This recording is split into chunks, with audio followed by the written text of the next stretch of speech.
ได้ทรงประทานพระบุตรองค์เดียวของพระองค์เพื่อทุกคนที่วางใจในพระบุตรนั้นจะไม่พินาศแต่มีชีวิตนิรันดร์พี่น้องครับวันนี้ข่าวดีมาถึงแล้วมาฟังเพลงนี้ด้วยกันครับพระเจ้าประทานพระเยซูพระบุตรทรงรักและให้อภัยแก่ข้าทรงไถ่ตัวข้าโดยสละพระชนอุโมงค์ว่างเปล่ายอมยืนยันว่าพระองค์ทรงอยู่เพราะพระองค์ทรงอยู่ข้าเผชิญพรุ่งนี้ได้เพราะพระองค์ทรงอยู่ความกลัวหายไปเพราะข้าแน่ใจพระองค์ทรงนำหน้าข้าจะอดทนเพราะข้าแน่ใจพระองค์ทรงอยู่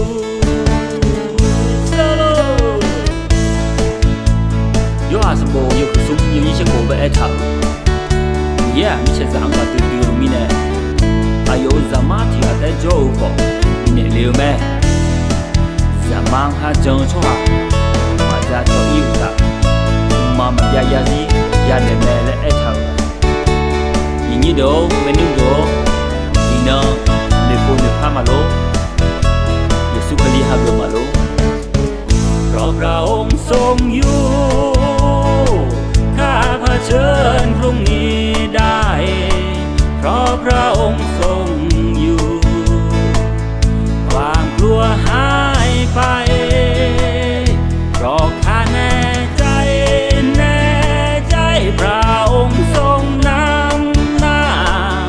ข้าจะอดทนเพราะข้าแน่ใจพระองค์ทรงอยู่เพราะพระองค์ทรงอยู่ข้าเผชิญพรุ่งนี้ได้เพราะพระองค์ทรงอยู่ความกลัวหายไปเพราะข้าแน่ใจพระองค์ทรงนำหน้าข้าจะอดทนเพราะข้าแน่ใจ